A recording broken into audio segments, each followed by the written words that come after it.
Eh ben, salut Mathieu. Salut Robert. Je suis ravi de t'interviewer. Oh là, j'ai toujours du mal avec ce mot un peu barbare. De te triturer un peu les ménages. En plus, c'est le matin, on est à la fraîche, on n'est pas tout à fait réveillé. Donc, j'espère que vous qui nous regarderez, ben, vous serez indulgents par rapport à ça. Et puis, tout d'abord, Mathieu, je vais te demander de te présenter. Yes, bah écoute, Robert, déjà, plaisir aussi partagé de passer cette interview avec toi. Tu l'as bien fait. Ouais, voilà, je l'ai très bien fait. Donc, du coup, moi, quand je me présente, je dis que je suis coach en développement commercial pour entrepreneurs indépendants. Donc, en fait, j'aide des indépendants qui sont excellents dans leur métier, mais qui ne se sentent pas avoir la fibre commerciale, à trouver des clients de manière plus simple et efficace, voire même de façon plus plaisante. Et pour ça, je les aide à acquérir les bonnes compétences commerciales, à mettre en place des stratégies efficaces et adaptées à leur personnalité et leur activité. Ok, super. Et alors voilà, tu me fais l'intro toute trouvée pour la deuxième question. C'est pourquoi c'est important justement pour toi, de ton point de vue, de savoir vendre. Pourquoi c'est important? Ah bah, écoute, alors c'est, bon déjà la vente, c'est vraiment quelque chose qui nous, on tourne autour de la vente dans notre quotidien. Même quand on n'est pas vendeur ou qu'on n'est pas entrepreneur, au final, on a de la vente partout autour de nous.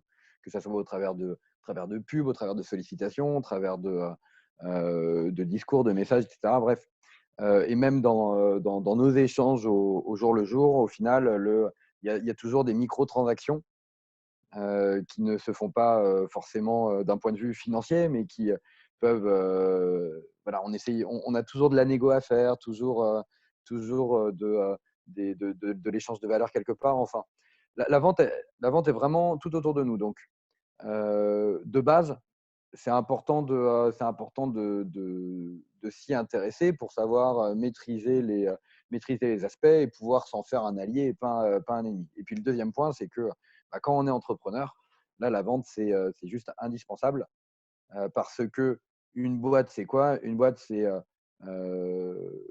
fournir un service à des clients, mais avant tout, il faut trouver des clients.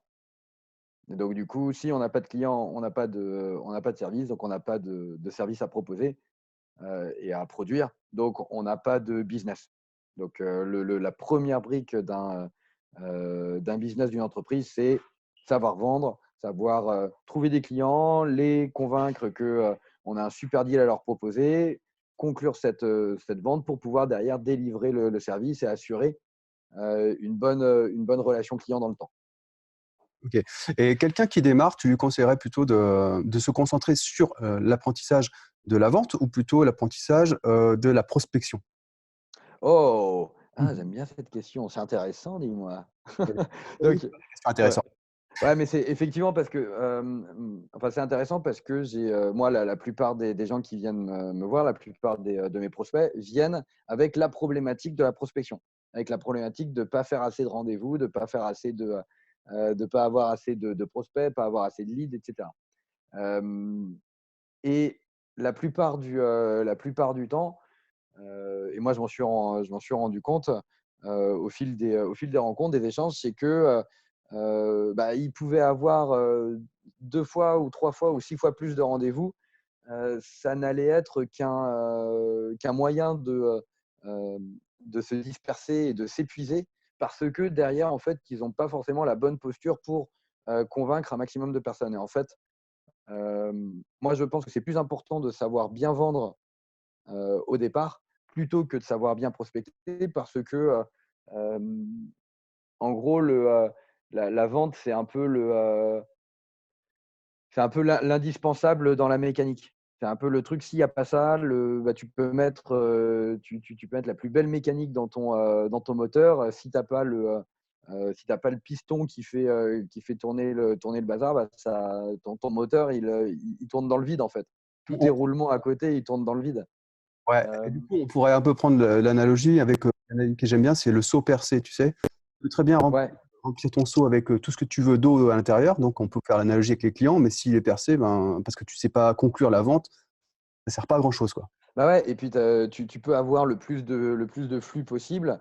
Bah, au final, c'est juste que ouais, ton seau, il va se remplir, mais avec quel niveau d'énergie et d'intensité pour pouvoir remplir ce seau. Et puis en plus, c'est pas viable, c'est pas pérenne. C'est-à-dire qu'une fois que le seau est rempli, il faut que tu l'alimentes en continu parce que c'est percé dans tous les sens. Et en gros, la vente, c'est aussi bien le fait de savoir conclure, mais c'est de savoir aussi fidéliser et garder ses clients.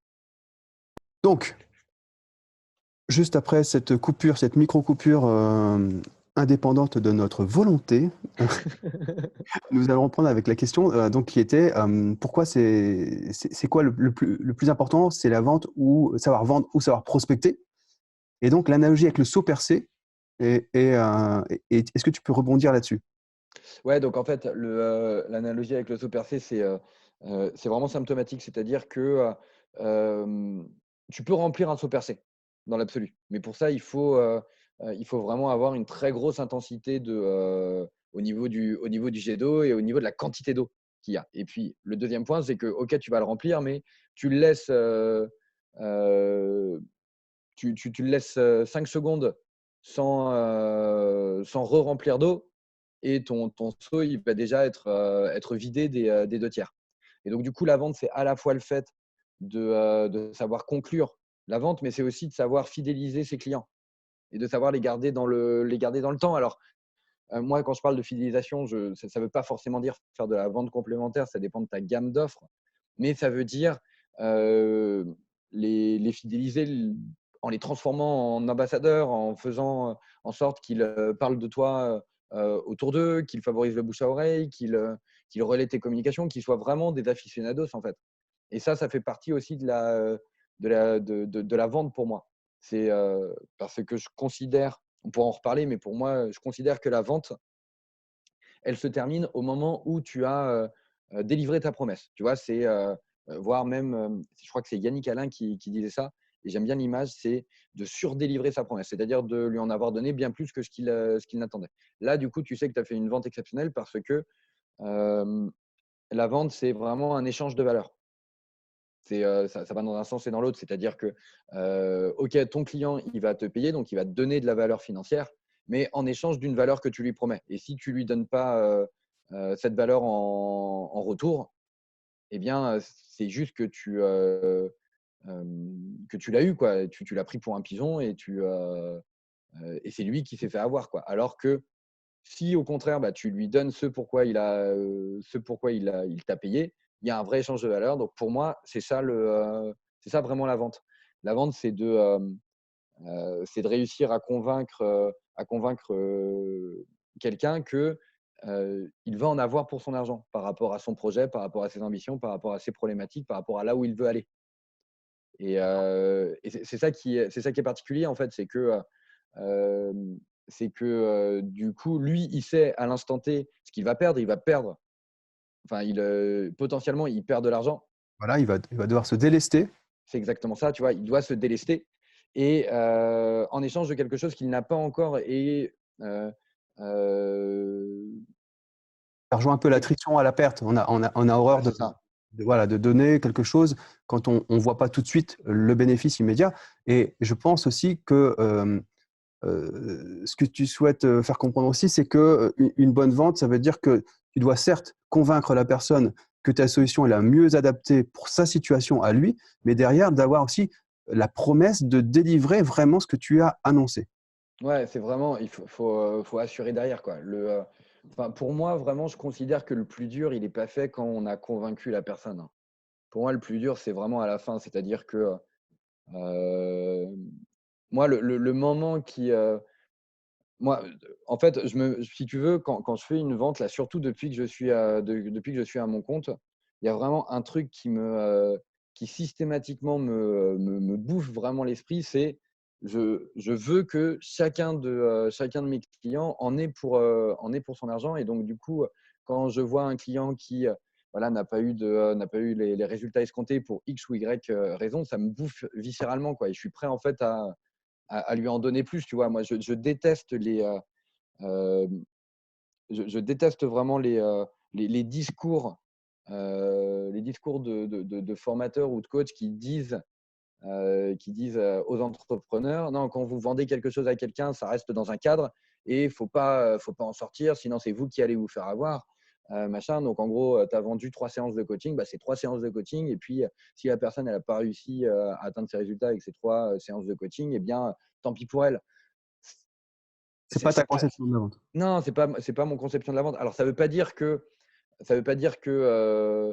tu vois, si tu as prévu que en 3 séances de coaching, si la personne était vraiment investie, si elle faisait bien les choses, etc.,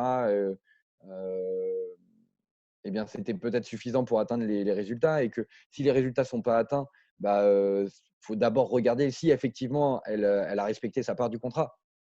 C'est pas, tu vois, c'est pas ça que je veux dire, c'est pas ce que je veux dire. Mais euh, dans le processus de vente, il faut toujours se remettre en question, à mon avis, par rapport au produit, par rapport au service, aussi bien avant la vente qu'après la transaction.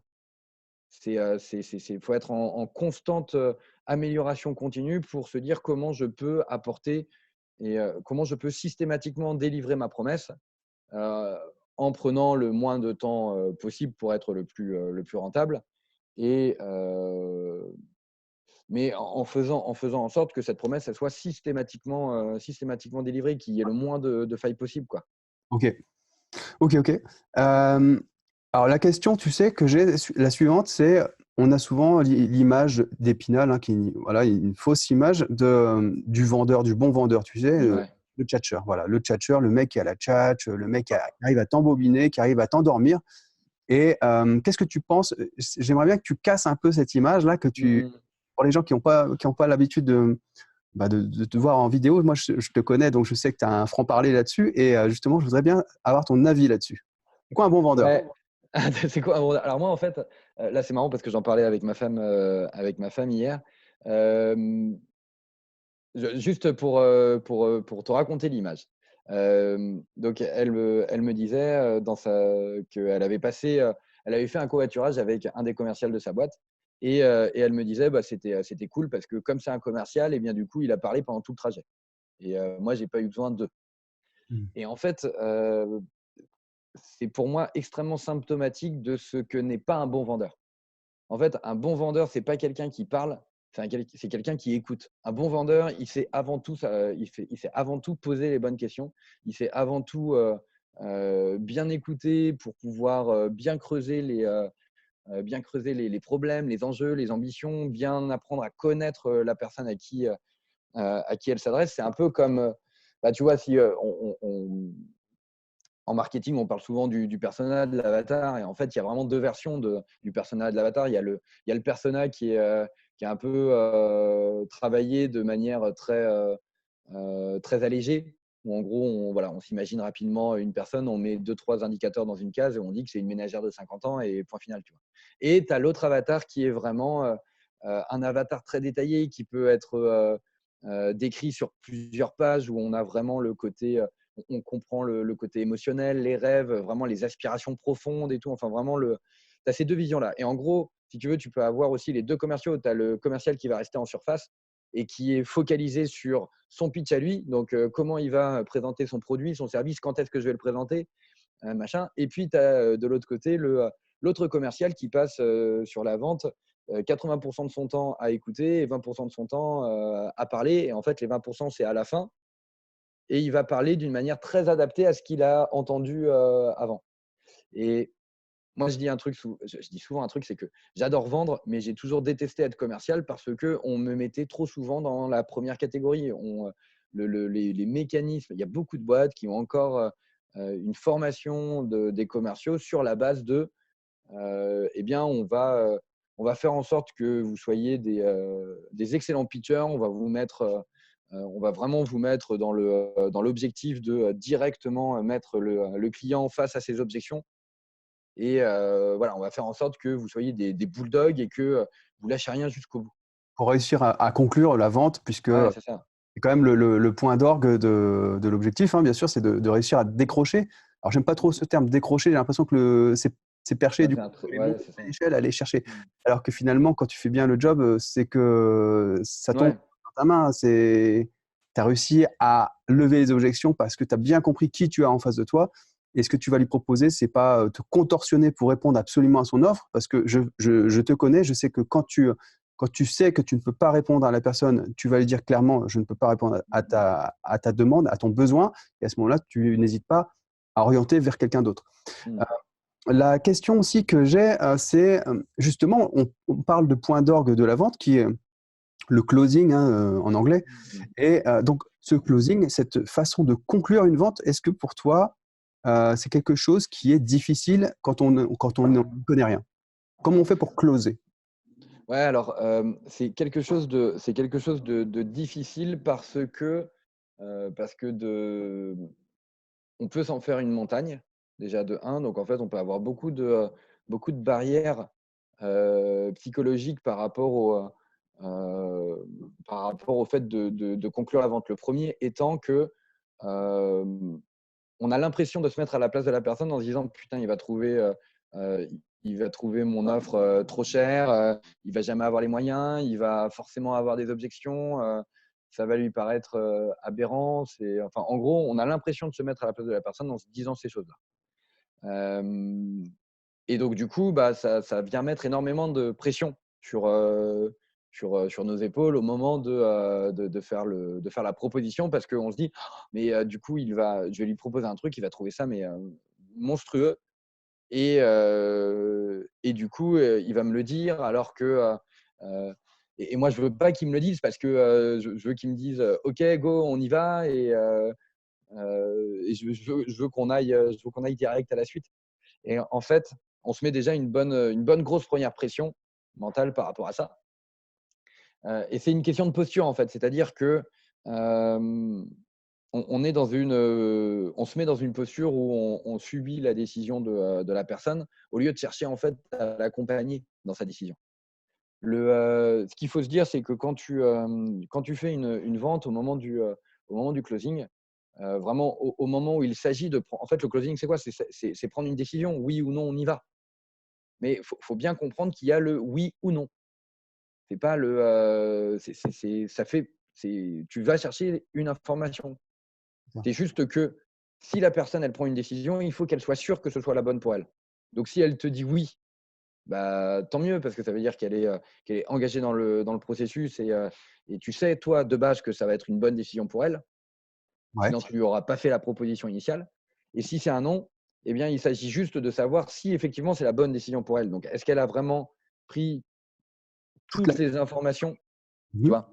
Est-ce qu'elle a toutes les informations nécessaires pour prendre cette décision-là? Est-ce qu'elle a utilisé le bon schéma de pensée pour prendre cette décision-là? Est-ce que c'est une décision qu'elle prend trop euh, émotionnellement aussi, tu vois?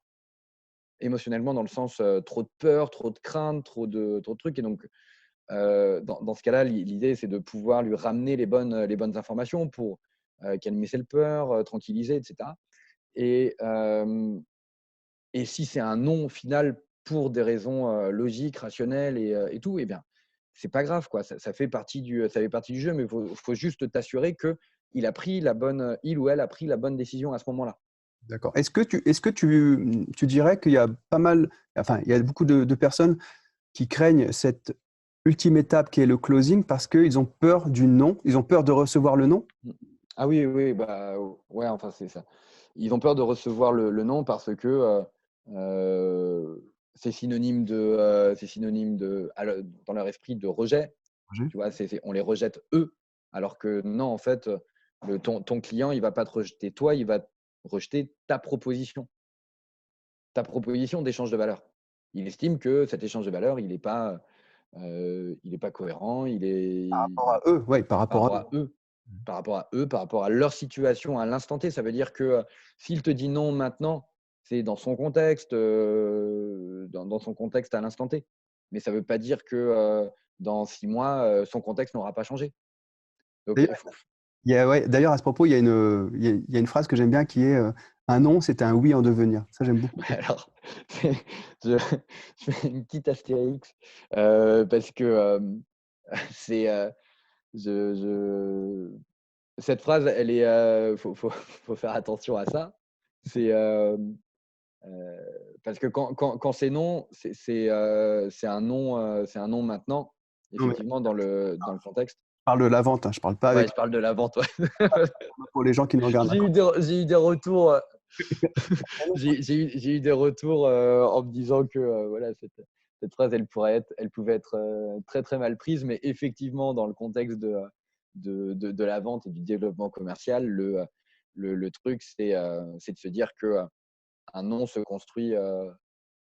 Un non, c'est un non à l'instant T, et ça ne veut pas dire que c'est un non définitif pour tout le reste, pour tout le restant de la vie de l'entreprise. Et puis, ça ne veut pas dire que si vous revenez demain, si tu reviens demain avec une autre proposition, eh bien, ça sera encore un non. Pourquoi? Parce que le non, il n'est pas associé à ton entreprise ou à toi, il est associé à ta proposition. On a refusé ta proposition du jour. Ça, c'est pour les gens qui vont regarder l'interview, c'est super important d'avoir ça en tête, de se dire que un non, effectivement, c'est pas vous qui êtes rejeté en tant que tel, mais Mmh. ce que vous êtes en train de proposer. Donc, ça n'a rien à voir. Il faut se Mmh. distancier avec son offre. On n'est pas son offre, on n'incarne pas son Mmh. offre. On est, voilà, nous, c'est nous et l'offre, c'est ce qu'on propose. Donc, Ouais. et d'avoir ça en tête, je pense que ça dédramatise beaucoup de choses. Ouais, et puis c'est pour ça qu'il faut être dans un schéma de discussion. Tu vois, quand tu fais une proposition, c'est vraiment tu fais une proposition d'un échange de valeurs. Donc, en gros, si c'est la première fois que tu proposes l'offre, eh bien, tu rentres dans de la négociation après. Tu vois, c'est qu'est-ce qui fait que bah, cette offre, elle n'est pas acceptée. Tiens, il y a ça, machin. Il faut sortir du cadre rigide. Il faut être créatif pour trouver pour que l'échange de valeurs il soit cohérent. Il ne faut pas forcément rester bloqué dans son offre, surtout quand on est entrepreneur et que c'est la première fois qu'on l'a fait, cette offre. C'est, voilà, il peut y avoir énormément de choses qui font que l'offre, elle passe pas. Est-ce que ça peut être des questions de trésorerie, des questions de modalités de modalités de délivrance du service ou des fonctionnalités du produit, de la projection. Enfin, il peut y avoir plein de choses. Il faut être assez créatif. Et il faut toujours garder en tête que dans la vente, et ça, je pense que c'est important, dans la vente, celui qui prend le plus de risques, c'est le client. C'est le client qui prend le plus de risques. Et ça, il faut l'accepter. Et donc, du coup, ton job en tant que vendeur, c'est de transvaser ce risque sur toi. C'est pour ça qu'on parle de garantie, c'est pour ça qu'on parle que les garanties peuvent être très utiles, c'est pour ça que un engagement de ta part peut venir favoriser la vente. Euh, Parce que, encore une fois, celui qui prend le plus de risques dans le deal, c'est ton client. Parce Ouais, il sait ce qu'il perd, il ne sait pas encore ce qu'il gagne. ouais. Et ça, c'est hyper important ce que tu dis parce que il faut avoir ça en tête pour se dire qu'il faut être dans la Ouais. bienveillance et d'accompagner. Et toi, tu as cette démarche, je le sais que tu as cette démarche, mais beaucoup de personnes n'ont pas justement cet accompagnement, cet aspect humain de bienveillance. Et leur but, c'est de vendre à tout prix. Ce qui me fait penser à une question qui me vient aussi, c'est tu as remarqué comme moi, je pense, aujourd'hui, on assiste à une armada de coachs Mhm. de toutes sortes, hein, de coachs, que ce soit dans le dev personnel, développement personnel, que ce soit dans le sport, que ce soit dans le commercial. Et ce que je veux dire, c'est que toutes ces personnes, elles vendent quelque chose, elles ont une vente. Aujourd'hui, c'est quoi ta réaction par rapport à toute cette profusion de coachs qui fleurissent à droite à gauche? Euh, alors, moi, de base, je trouve que c'est bien qu'il y ait de plus en plus de personnes qui se mettent en soutien d'autres personnes, d'autres projets, parce que c'est ça qui, globalement, fait avancer les gens, fait avancer les projets et permettent, permettent à des personnes de vraiment se transformer. Donc, pour moi, c'est vraiment quelque chose de top. Euh, Moi, ce qui va plus me déranger, ça va être les discours ou certaines postures. Et faut pas oublier que le mot coach, il peut être aussi un peu galvaudé. C'est-à-dire que moi, tu vois, je m'appelle coach en développement commercial, mais en vrai, je fais pas du coaching au sens noble du terme. Enfin, ou en tout cas, c'est pas. J'ai un mix de différentes casquettes dans mon accompagnement qui fait que je ne suis pas forcément que coach. Tu te définirais plus comment alors? Bah, comme accompagnant. Accompagnant parce que j'ai à la fois tu vois, dans mon programme, il y a à la fois du conseil, du coaching, de la formation, du mentorat. Enfin bref, on mixe un peu le tout pour qu'il y ait il y ait vraiment un bon apport de tout ce qui est nécessaire pour l'acquisition des compétences, la mise en place et la prise de confiance de mon client. Mais c'est juste histoire de mettre un terme, tu vois? Et moi, ce qui va me déranger le plus, c'est le fait que enfin déranger, en même temps, c'est plus que je trouve ça triste. C'est que, les discours, notamment sur les coachs, business ou les coachs en marketing, Ouais, Make Money. ouais, en make money, vont être toujours un peu les mêmes et vont être, toujours orientés sur, bah, en fait, moi, sur des motivations qui sont pas celles de mes clients. Donc en fait, je sens un décalage avec eux. Attends, ce que tu es en train de me dire, Mathieu, c'est que tous tes clients ne rêvent pas de rouler en Lamborghini là? C'est ça que tu es en train de me dire? Bah, ouais, moi peut-être que j'ai pas les bons clients aussi, mais j'en ai beaucoup qui n'ont pas Non. ce rêve et cette aspiration Et je et pense je m'en on est nombreux. ouais, ouais et on est nombreux et le truc en fait qui est dommageable, c'est que, ce sont eux qu'on voit en premier. Mais quelque part, c'est un peu normal parce que, qui ont le plus de moyens financiers, bah, ce sont les personnes qui sont à la recherche de gains financiers quelque part. Le gain facile. Ouais, bah, gain facile ou pas, mais c'est juste que, quand tu es très orienté, finance, bah, tu sais où aller trouver l'argent. Donc forcément cet argent, bah, tu peux le réinvestir et donc cet argent, tu peux t'en servir pour te faire de la notoriété. Donc en gros, c'est ça qui fait que tu les vois facilement, plus en haut de l'affiche, ces Alors personnes-là, parce qu'ils achètent. Ils ont de quoi acheter ton temps de alors ton moi, attention. j'ai également, ma vision sur la chose, c'est de me dire qu'il y a des gens peu scrupuleux, hem, qui sont prêts, à répondre exactement à ce que les autres qu'ils ont en face d'eux, leurs clients, ont envie d'entendre. C'est-à-dire qu'on a tous, en tant qu'être humain, on a un besoin de rêver. Ça, c'est naturel, on a un besoin de rêver et quelqu'un qui nous vend le rêve d'une villa avec piscine à débordement, la voiture, la grosse voiture de sport si on est plutôt branché. Moi, j'aime bien les voitures, par exemple, tu vois? Mmh. Et quelqu'un qui va appuyer sur les bons leviers émotionnels, il va absolument, ouais, il va décrocher la vente facilement. Mais ce qui veut dire que derrière, il va pas forcément délivrer la promesse. Il va pas délivrer la promesse. Mmh, ouais. Ça, c'est un gros problème et que j'identifie moi dans la nuée de coachs, bien sûr, et je fais la part entre les bons professionnels et les rigolos. Mais je pense que faire de l'argent facile, c'est pas compliqué, en fait. Voilà, c'est pour ça que je Ouais. voulais faire la petite parenthèse. Alors ça, je pense que ça va devenir de plus en plus compliqué, enfin, notamment sur ce secteur-là parce que, bah, le marché devient de plus en plus éduqué, tout simplement. Exactement. Et là, je vais faire mon analogie habituelle à la pêche, hein, puisque je suis un grand pêcheur devant l'éternel. Non, je plaisante, je suis pêcheur tout court. J'en ai parlé dans l'interview avec Greg Lagrange. Et moi, j'ai remarqué un truc, c'est que les poissons, en fait, alors, voilà, les Oh poissons, putain, mais je t'imagine tellement pêcheur, je t'imagine tellement avec ta canne à pêche, avec, ton impair et tout le je vais te montrer tout de suite. Et pour ceux qui regardent mon interview, c'est moi avec un brochet de 4 mètres. Regardez. ah mais ouais! Non, il est tout petit. Je l'ai remis à l'eau, je vous rassure, hein. Je pratique le no killing. Voilà, donc c'était une petite parenthèse sur la pêche parce que le côté éduquer des poissons, moi je le retrouve aussi, c'est-à-dire que tu peux utiliser des leurres qui marchent super bien. Alors ça va marcher au début, tu vas faire un carton, mais le poisson, à force de se faire piquer, ben, il va plus mordre de la même façon. Ah oui, ouais. Donc c'est clair que le côté éduquer des clients, je pense que sur du long terme, ce sont des business. L'argent facile, c'est pas un business sur du long terme qui va perdurer.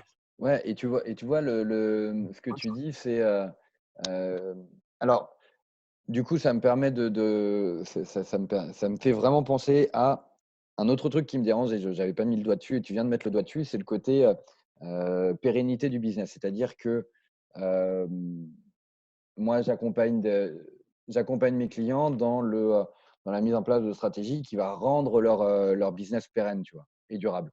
C'est-à-dire que, bah, malheureusement, dans le côté, dans le côté pérenne et durable, ça veut dire mettre en place des fondations. Les fondations, c'est pas c'est comme quand tu fais une maison, quoi. T'as pas tout de suite les murs qui sortent de terre. Tu as un gros temps pour creuser les fondations, faire les fondations. Et ça c'est un temps qui est indispensable. Mais si tu as ça, bah, ta maison, elle va tenir toute la life, quoi. Enfin, sauf si tremblement de terre. Un business, ça doit être pensé de la même façon. Il faut que tes fondations, elles soient extrêmement solides pour que eh bien, tu puisses avoir une visibilité à super long terme. Enfin, que tu puisses te dire, OK, bon, ben, mon business, il va tourner pendant des années. Pourquoi? Parce que dans les fondations, moi, j'inclus la réflexion stratégique, j'inclus les compétences profondes pour en parler juste après. Mais tu vois, le fait de savoir vendre, de savoir communiquer, ben ça, c'est ce qui va rendre ton business pérenne. Et puis, après, il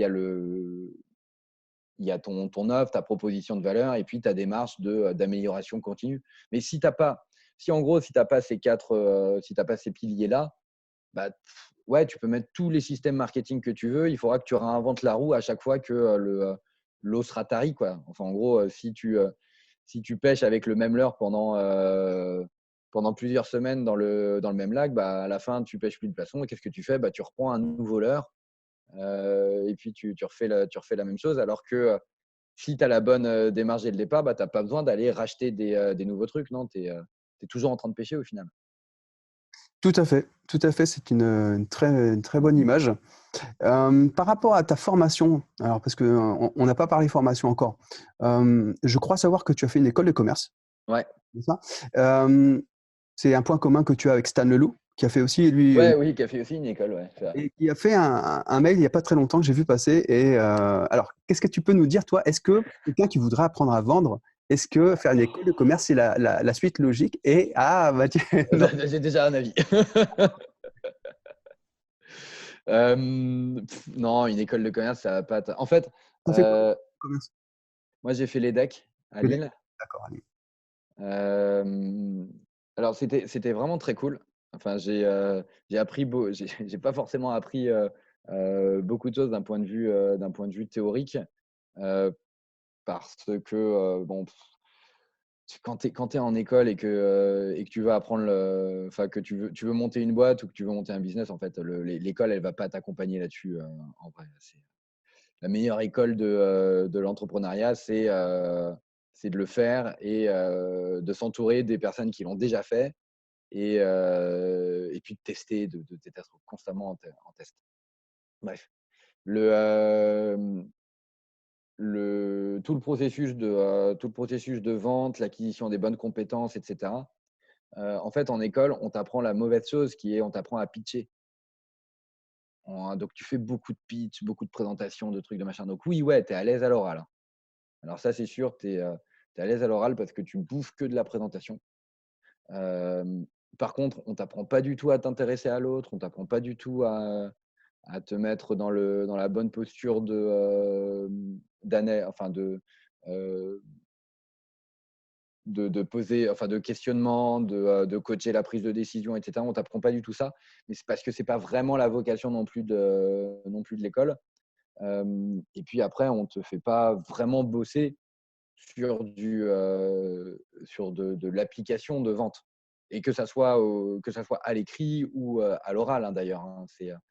C'est pas du tout le lieu pour. Donc, si tu veux apprendre à vendre, il vaut mieux suivre des formations qui sont vraiment spécifiques, sortir de l'école de commerce et suivre des formations qui sont ultra spécifiques là-dessus et pratiquer à fond.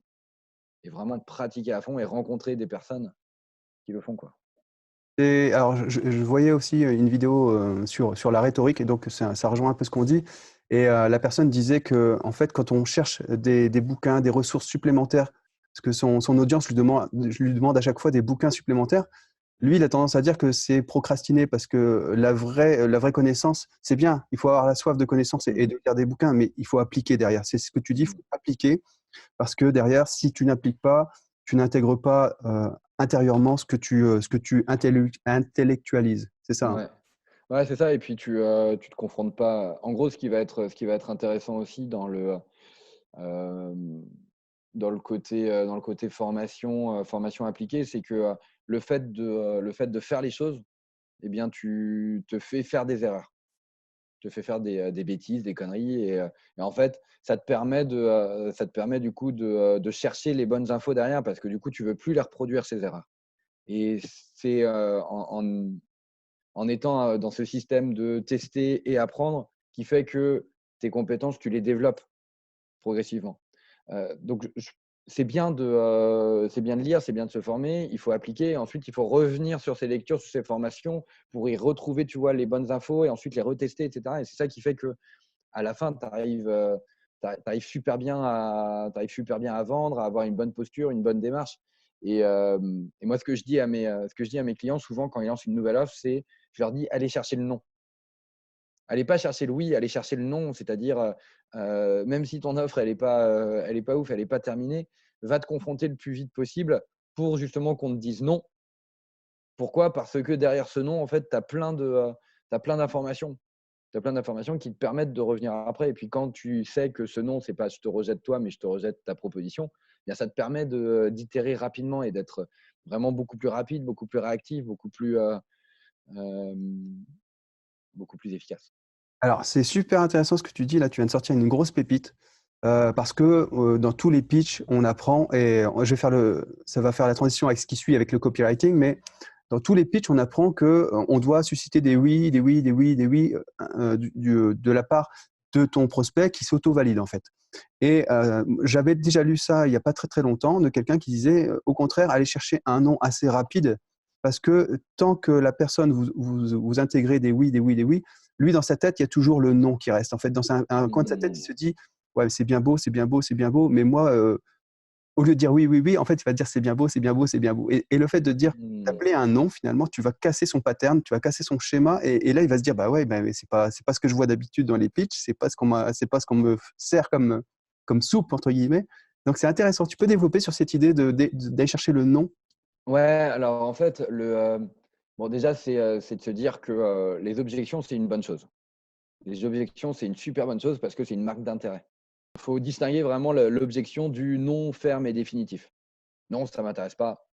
Heu, Tu vois, il y a pas que le «ça m'intéresse pas», il y a la tonalité, il y a l'intonation qui fait que, bon, bah, OK, c'est clairement pas le bon moment, on reviendra plus tard, monsieur. Hem, L'objection, c'est une marque d'intérêt dans le sens où, on tu as en face de toi quelqu'un heu, qui te dit: «Je suis en train de réfléchir à ce que tu me proposes, mais immédiatement, je vois pas mon intérêt. Immédiatement, je doute. Immédiatement, j'ai peur de. Immédiatement, je suis pas sûr de». Et en fait, c'est, c'est ça qu'il faut creuser. Et donc du coup, dès que tu as plus tôt tu vas trouver ces objections, bah, plus tôt tu peux travailler vraiment sur les bons leviers de prise de décision pour ton prospect. C'est-à-dire, travailler sur ses peurs, sur ses craintes, sur ses doutes, sur ses angoisses, sur ce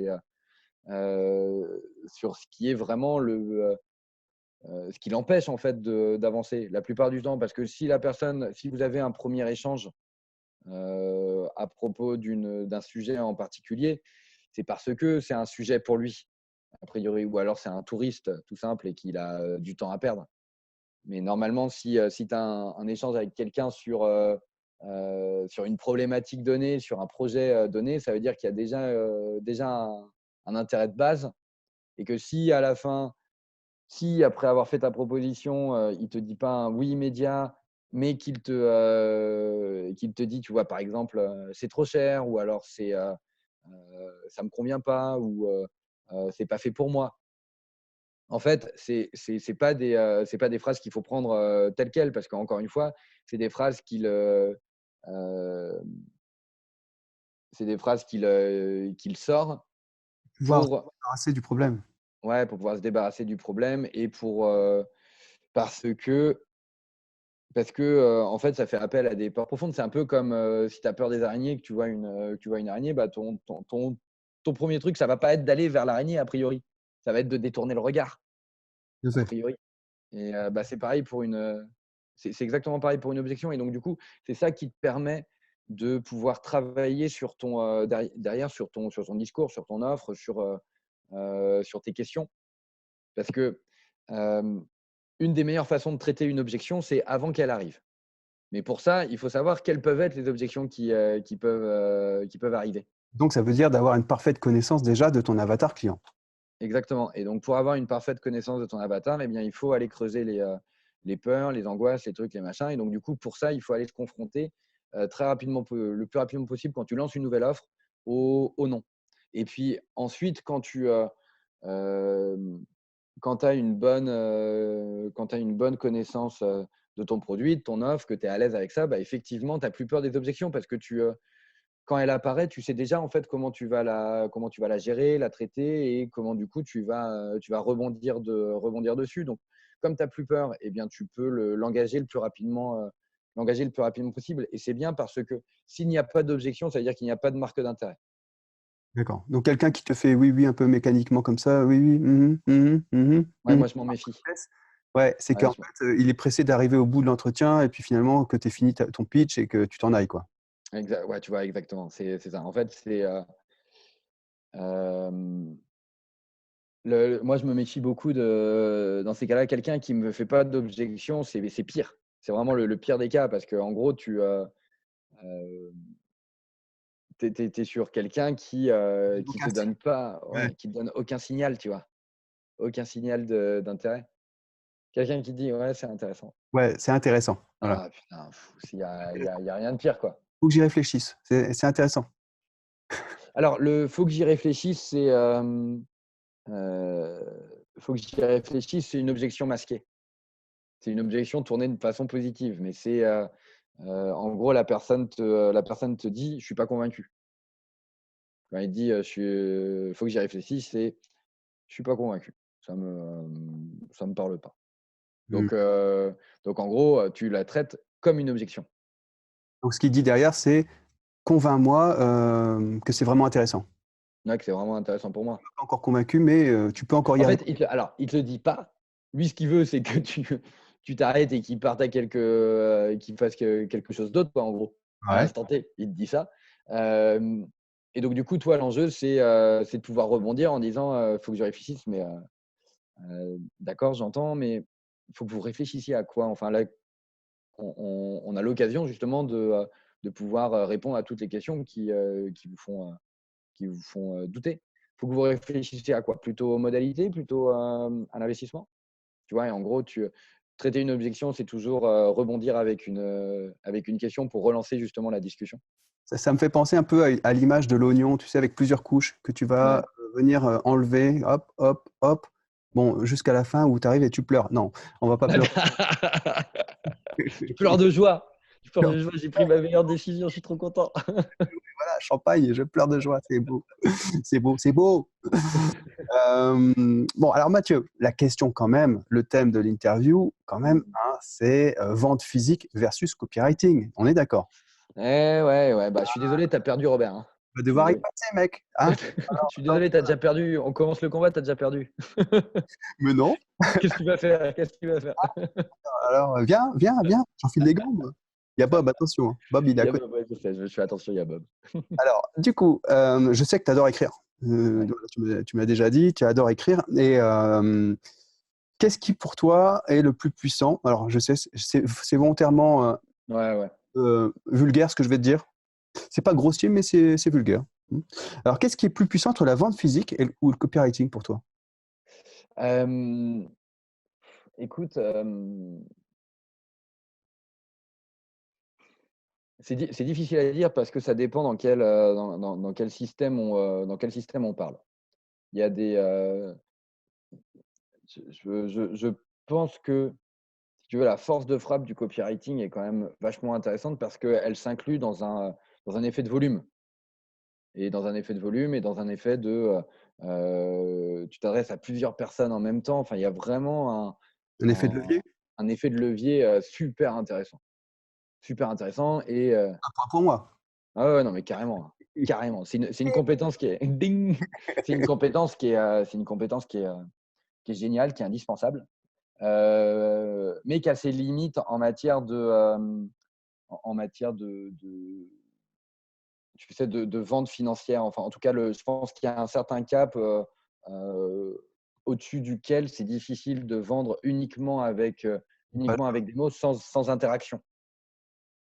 Tu vois ce que je veux dire? Ouais, tout à fait. Donc ça veut dire que, si je prolonge un peu ta pensée, c'est qu'avec une page de vente, tu pourras jamais, vendre un programme à 6 000 € simplement avec cette page de vente ou très. Ouais, très rarement. Et puis, ou alors il faut avoir d'autres gros leviers, tu vois, derrière. C'est-à-dire, il faut avoir une énorme capacité à envoyer du monde sur la page, il faut avoir une très grosse notoriété, il faut que ça soit une offre vraiment unique, spécifique. Enfin, je ne dis pas que c'est impossible, mais je dis juste que ça demande beaucoup plus de critères et beaucoup plus de facteurs pour pouvoir faire cette vente finale. Et moi, personnellement, j'ai testé hein, les deux trucs. Tu vois, j'ai essayé de vendre à l'écrit des programmes à 2 500 ou 3 000 € avec une liste plutôt faible. Mais pourtant, sur cette même liste, j'avais vendu des programmes des programmes de formation beaucoup moins chers à l'écrit. Et j'ai fait de la vente par téléphone sur des tout petits programmes et sur des bien plus gros programmes. Enfin, quand je parle de vente par téléphone ou en face à face, c'est pareil. Alors Donc, la vente par téléphone. Ouais, du coup, la vente par téléphone ou en face à face, pour un petit produit, est-ce que tu te dis pas à ce moment-là, «Bon, je perds mon ridicule. temps, c'est un Ouais, peu tu perds ton temps, c'est ridicule. tuer une mouche, quoi». Enfin, Ouais, ouais, non, c'est ridicule. Pour ce genre d'offre, il vaut mieux apprendre le copywriting. Enfin, clairement, il vaut mieux apprendre à vendre par écrit, mais que ça soit au travers de pages de vente web ou de courrier ou de mails ou sur LinkedIn. Enfin, vaut mieux le faire comme ça parce que tu vas perdre beaucoup moins de temps. Alors, peut-être que sur tes premières ventes, ça vaut le coup de le faire par téléphone ou en physique pour comprendre quels peuvent être les leviers. Enfin, mais c'est plus une phase d'enquête sur ton avatar, plus qu'autre chose. Tu vois ce que je veux dire? est-ce que tu arriveras à recueillir plus d'informations si tu as la personne au téléphone ou en face à face, c'est ça? Ouais, c'est plus ça, tu vois, et qui te permettra derrière de réinjecter dans ta page de vente. Hem, donc du coup, je pense que le copywriting, c'est indispensable si tu veux faire beaucoup de ventes, pour un certain type d'offre. Hem mais après passer un certain cap, ça sera difficile de te passer de la vente en face à face. Mais par contre, hem, la vente en face à face ou par téléphone, c'est génial pour pouvoir vendre des programmes ou des offres plus chères. Pourquoi? Parce que l'enjeu pour le client, il est plus important. Le niveau de risque qu'il prend, il est plus important, donc il a beaucoup plus besoin d'être rassuré, il a beaucoup plus besoin d'être entendu. Tu es obligé de créer un lien de confiance interpersonnel, un lien de confiance entre toi et lui pour qu'il puisse se dire OK, je suis entre de bonnes mains. Tu vois? Et ce lien de confiance, bah, tu peux l'avoir construit au travers du copywriting, au travers du newsletter, et cetera. Mais le meilleur niveau de confiance, c'est quand même quand tu as la personne en face à face et que vous vous regardez dans le blanc des yeux et que vous vous dites OK, on se fait confiance. Ouais, et Et puis c'est beaucoup une question de feeling aussi, c'est une question ouais. de feeling Feeling. avec la personne qu'on a en face de soi, hein, voilà, enfin, ça, c'est clair qu'une page de vente n'aura pas ce pouvoir de Mm. connecter émotionnellement aussi fortement que quand tu as la personne en Ouais, face de toi. c'est sûr. Et l'autre truc aussi, c'est que quand tu as la personne en face, elle peut plus difficilement se débiner. Tu vois, une page de vente, tu peux sortir de ta page de vente à tout moment. Tu peux être perturbé par autre chose et puis tac, tu t'en sors. Quand tu es en rendez-vous, c'est plus compliqué, tu vois? Mine de rien, donc tu peux vraiment aller jusqu'au bout du process. Donc, hem, si tu veux,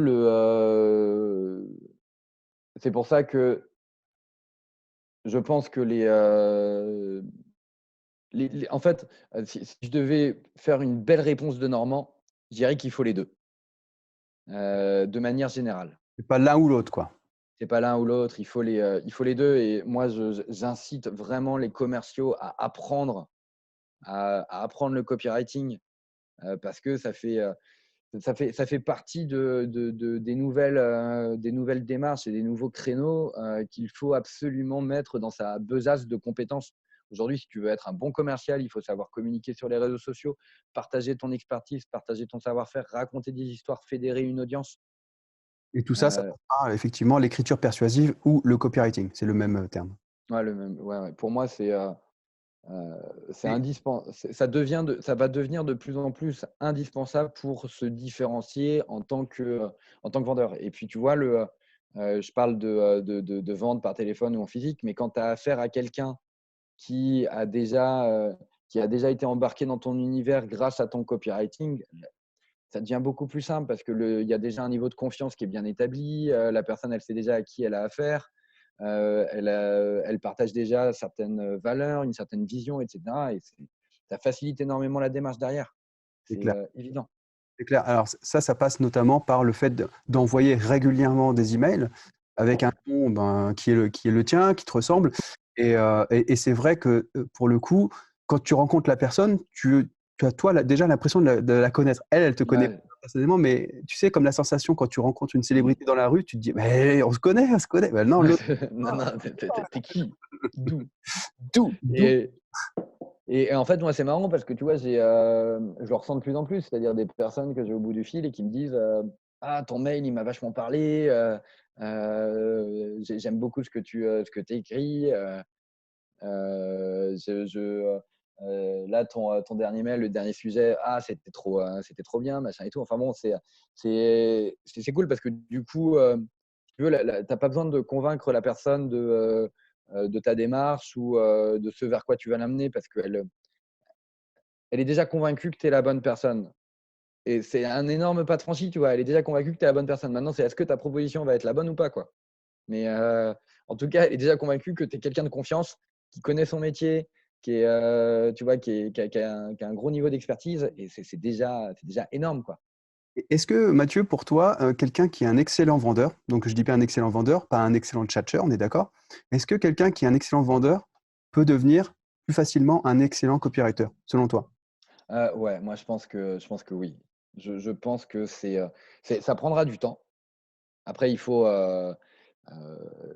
disons que ça s'apprend et je pense que tout le monde peut et entre parenthèses, même devrait, doit. Enfin, Pas ces doigts-là, hein, pas non, les, pas ses doigts, non, c'est de doigts pas tes deux du doigts. verbe.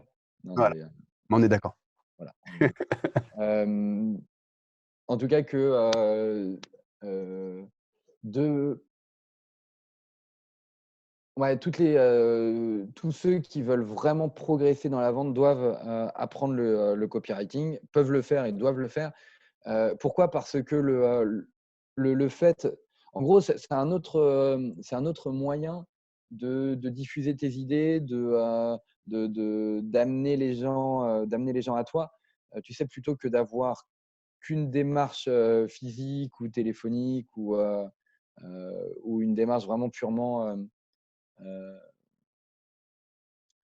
qui exploite qu'une seule voie de communication interpersonnelle, c'est-à-dire l'oral, eh bien, du coup, c'est bien d'avoir une autre voie de communication avec les gens et de l'exploiter à fond, cette voie. Et donc, du coup, l'écrit, c'est une autre voie de communication et il faut savoir absolument la maîtriser. Mais d'ailleurs, les excellents vendeurs, ils savent très bien faire des mails, de base, en tout cas des mails de prospection. Ils savent bien répondre. Ils ont vraiment une écriture correcte, une bonne orthographe et ils savent faire des bons mails rapidement, quoi. Enfin, tu vois, il y a déjà une certaine appétence avec une certaine maîtrise de l'écriture, mais qui va être très commercial, très pro. Il ne va pas y avoir d'émotion dedans. D'accord. Mais alors, du coup, est-ce que tu dirais que les techniques à connaître pour devenir bon en copywriting, ça rejoint les techniques du bon commercial, au niveau psychologie de vente, par exemple? Euh,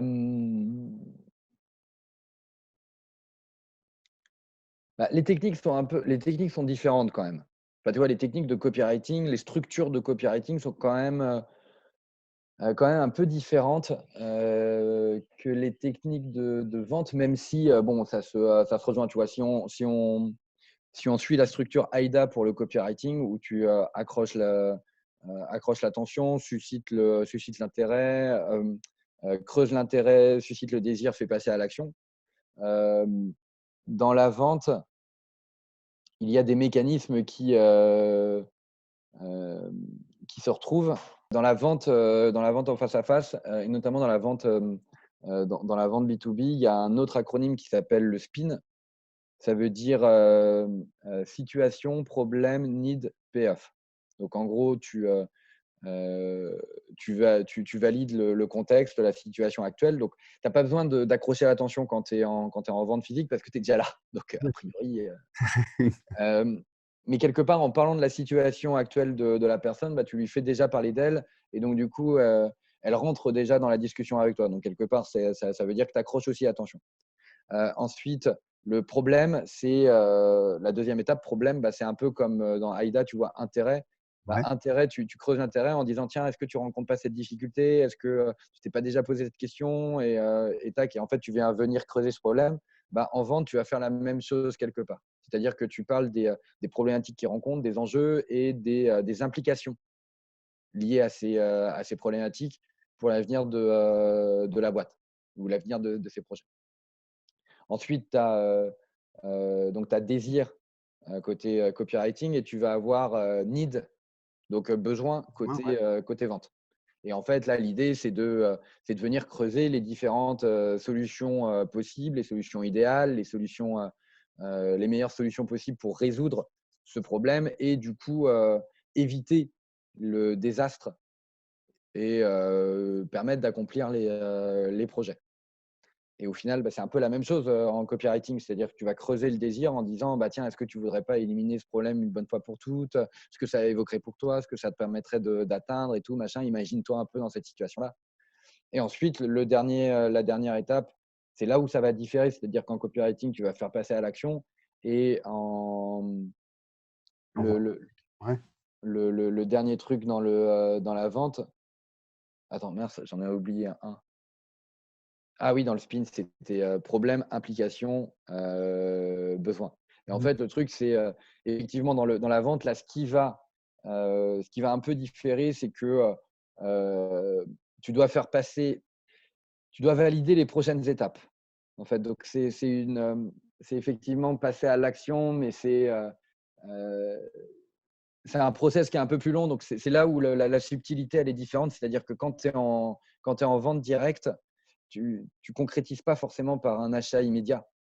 Tu as Ouais. peut-être d'autres interlocuteurs Hmm. à rencontrer, tu as peut-être d'autres sujets à creuser, tu as peut-être une proposition différente à faire, à remodeler. Et en fait, là, l'idée, par contre, dans la vente, c'est de bien comprendre quel est le process de décision de la structure ou de ton interlocuteur pour toi être en tant que vendeur dans une vraie position de coach vis-à-vis de ce process.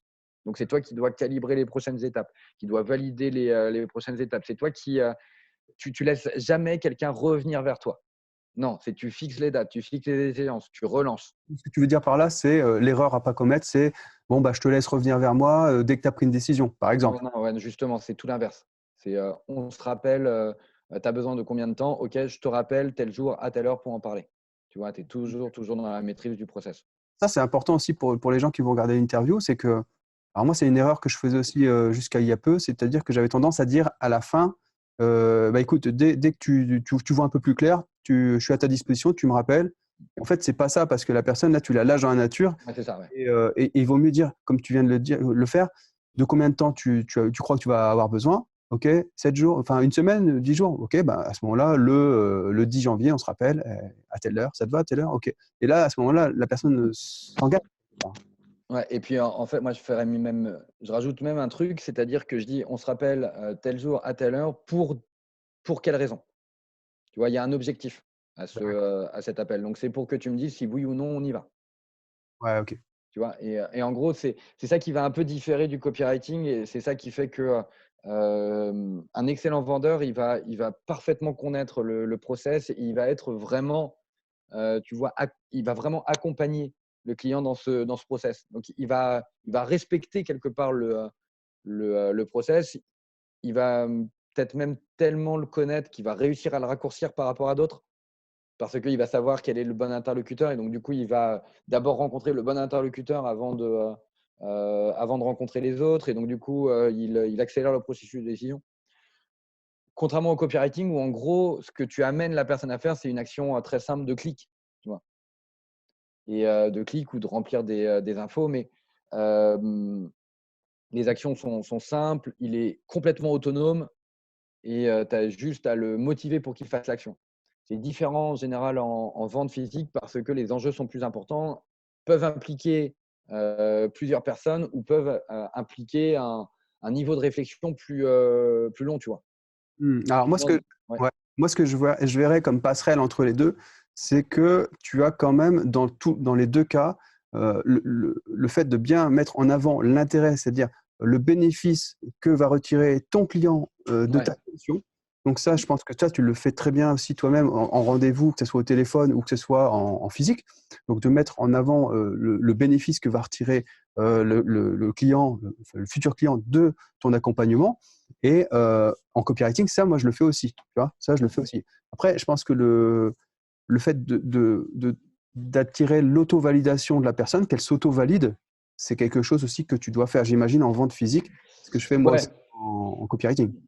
Ouais, alors l'auto-validation, je vais la faire, mais à des moments bien précis de la vente. C'est-à-dire que ça ne va pas être un truc systématique. Tu vois là, par exemple, je t'ai donné les différentes étapes. Donc, tu as SPIN. L'idée, c'est d'avoir des validations pour passer d'une étape à l'autre. Ouais. Et là, du coup, tu as de l'auto-validation ici, c'est-à-dire tu valides bien avec le client que, OK, est-ce que c'est clair, est-ce qu'on a bien tout vu, est-ce qu'on passe à l'étape suivante? Et normalement, là, tu as un enchaînement de oui, oui, oui, qui fait que, en fait, au final, il y a eu une progression logique vers le OK, bah, donc du coup, on est bien d'accord que c'est exactement de ça dont vous avez besoin. Ça me permet de faire le twist, c'est-à-dire que quand on vend des offres un peu plus complexes, on s'adresse à des besoins qui sont eux aussi un peu plus complexes, tu vois, parce que les enjeux sont plus denses. Et très souvent, et c'est normal, les clients n'ont pas conscience de leurs vrais besoins. Ils savent a priori quels sont leurs problèmes, quoique parfois. Donner un exemple Ouais, concret. un exemple. J'ai besoin d'être accompagné. J'ai besoin d'être accompagné dans la prospection. Je pourrais dire, bon, bah, OK, je vais vous accompagner dans la prospection. Si je ne creuse pas, en fait, je passe à côté il y a de grandes chances que je passe à côté du vrai besoin de la personne parce que quelqu'un qui se dit j'ai besoin de prospecter, est-ce qu'il a conscience qu'il ne sait pas vendre derrière et que du coup, si il prospecte plus, il aura plus de leads, mais derrière, ça ne se convertira pas et au final, ça va être ça va être vraiment quelque chose d'épuisant pour lui. Est-ce qu'il a conscience qu'il n'a aucun outil et que du coup, aucun outil marketing, pas de système aujourd'hui et que du coup, ça va prendre énormément de temps. Donc, est-ce qu'il a vraiment besoin d'être accompagné dans sa prospection ou dans sa stratégie ou dans le truc? Donc, en fait, si je réponds aux besoins de la personne qui me dit j'ai besoin d'être accompagné en prospection, je fais mal mon rôle, tu vois, de vendeur. En fait, Parce que je vais lui vendre la mauvaise offre. il faut lui vendre ce qu'il a envie, mais il faut lui apporter ce dont il a besoin. Ouais, alors, en fait, ce dont il a, voilà, donc il faut creuser ses envies. En fait, ce qu'il a envie, il n'a pas envie de plus prospecter. C'est pas ça qu'il a envie, tu vois. Il a envie de voir son affaire tourner, d'être fier de ce qu'il a fait, ou alors peut-être tout simplement, il a envie de plus gagner ou d'avoir plus de visibilité sur son salaire, de voir son compte en banque toujours en positif et bien positif et d'être toujours serein vis-à-vis de ça pour pouvoir mener de nouveaux projets. Il a envie tu vois, il a envie de ça. Ouais. Mais alors, ce que je veux dire par là, c'est que si toi, tu lui dis non, Coco, c'est pas ça qu'il te faut, c'est ça, euh, tu risques de le braquer. C'est-à-dire Ouais, que dans Comment se faire des amis de Dale Carnegie, par exemple, c'est très bien expliqué le processus de ne pas aller contre ton client, d'aller dans son sens, mais derrière de lui apporter vraiment ce que toi, tu as identifié, ce dont il a besoin vraiment. ouais, Parce que l'évolution, comme tu dis, on n'a pas forcément conscience, et moi le premier, de nos besoins du moment. Mais si quelqu'un d'autre a identifié finement ce dont on a besoin, et que nous, on n'a pas ce recul, il faut, dans son rôle d'accompagnement, il faut qu'il nous accompagne à accoucher un peu de ça, mais lui, il le sait, quoi. Et en fait, et tu le dis très bien, c'est-à-dire que dans notre rôle d'accompagnement et on n'est pas forcément conscient de nos besoins parce qu'on n'est pas expert de nos besoins en vrai. On n'est pas expert de nos besoins, surtout quand il s'agit de sujets techniques qu'on ne maîtrise pas. Tu vois, moi, enfin, il y a des sujets dans le cadre de ma boîte sur lesquels j'ai pas le niveau d'expertise parce que pas l'expérience, pas les connaissances, je l'ai jamais fait. Donc, du coup, j'ai pas le niveau d'expertise requis pour pouvoir me dire par rapport à ce problème-là, voilà ce dont j'ai besoin. C'est pas possible, tu vois. Euh, donc du coup, ça serait impossible pour moi de dire, voilà, j'ai besoin de faire ci ou j'ai besoin de faire ça. Il y a de grandes chances que je fasse une erreur. Donc du coup, il faut bien avoir conscience que vos clients, enfin en tout cas que nos clients, très souvent, n'ont pas l'expertise requise, le savoir requis pour identifier exactement ce dont ils ont besoin. Ça me fait penser au fait que souvent, on connaît, notre meilleur ami, on le connaît par cœur. On le connaît et on le connaît même mieux que lui ne se connaît. C'est-à-dire Mhm. que nous, en tant qu'individu, on est vachement auto-centré, mais on n'a pas le recul pour avoir la vision juste de ce qui nous manque. Alors que quelqu'un qui est extérieur à nous va pouvoir, notamment un coach, comme c'est ton cas, va pouvoir identifier, avec plus d'impartialité, de neutralité, moins le côté passionné Ouais. et identifier vraiment les points où ça pêche. Donc c'est super intéressant ce que tu dis, Mathieu. Et du coup, ben, pour conclure cette interview, parce que ça fait déjà un petit moment qu'on est ensemble, Ouais, grave, c'est je cool. con alors je te conseille de dire n'importe quoi. Je n'importe quoi moi, je perds mes mots, quoi. C'est que 1 heure et demie, ça y est, ça je pars en sucette. Est-ce que tu peux nous dire est-ce que tu peux nous parler de ton actualité, Mathieu? Mon actualité, c'est que bah là, on est en train de lancer, on a lancé, pardon, c'est la 5e version de mon accompagnement qui a été lancé là au mois de novembre. Et donc, du coup, on a voilà, j'ai eu les premiers participants. Et donc, du coup, Sur destination client, hein? sur destination client, ouais. Destination Et donc, client. du coup, autour de cette offre d'accompagnement dont l'objectif est le suivant, c'est de permettre à toute personne qui rentre dans le programme de se construire une stratégie commerciale efficace et pérenne pour avoir un flux croissant de demandes entrantes et de clients et donc du coup de développer son activité. Donc en fait, c'est un accompagnement normalement sur 6 mois. Et là, aujourd'hui, on est en train euh, je lance une formule sur 3 mois aussi pour ceux qui veulent avoir un résultat, euh, enfin avoir un engagement plus court, aussi bien euh, que temporel, et un accompagnement aussi de 12 mois pour ceux qui veulent avoir vraiment des résultats beaucoup plus puissants. Donc ça, c'est la première news. Et puis la deuxième, c'est que ce programme, aujourd'hui, il est finançable aussi via le Datadoc. Donc, si vous êtes une entreprise et que vous cotisez à un OPCO, ben, du coup, c'est déjà actuellement finançable. Mais la grosse news, c'est que en février ou mars, ça dépend de l'administration, ça sera aussi un programme certifiant et donc, du coup, qui pourra être pris en charge par votre compte personnel de formation Donc le CP. et par le CPF. Ouais. Et donc, du coup, ça, c'est les deux grosses actus, c'est le lancement de deux formules supplémentaires et la prochaine certification CPF, sachant que à partir du moment où la certification sera active, bah, les prix de ces formules aussi augmenteront. Donc, du coup, si les gens souhaitent en savoir plus sur les programmes et se dire, OK, bon, bah, j'intègre le programme avant la certification, on propose en fait une offre en ce moment qui est de dire, vous engagez avec un faible niveau d'investissement dans le programme. Et dès que la certification est là, eh bien, on l'actionne pour vous. Et donc, du coup, ça vous permet quand même de faire financer le programme et d'en bénéficier maintenant. Ok, donc plein de choses nouvelles qui arrivent. Mm. Et si les gens veulent te contacter, donc ils vont sur ton site, Destination Client, c'est ça? Ouais, destination au singulier, client au pluriel, parce que avec moi, tu as plusieurs clients. Ah bah t'es obligé, hein. Tu es obligé, sinon ça serait un peu naze, quoi. Donc, destinationclient.fr. Ils peuvent aussi venir me mettre entrer en relation avec moi sur LinkedIn, avec plaisir, Mathieu Doumalin. Et puis, ils peuvent télécharger les nombreux bonus qui sont à leur disposition sur le site pour apprendre à mieux prospecter et mieux vendre. Eh ben écoute, super, moi je mettrai tous les liens dans la description. Et puis comme ça, toutes les personnes qui nous regardent pourront aller voir ce que tu fais et ce que tu fais très très bien.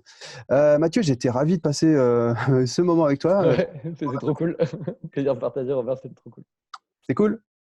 Et puis bah, moi, je te dis à très bientôt. Et puis voilà, et à tous ceux qui nous regardent, je vous dis aussi à très vite. Ciao. Ciao.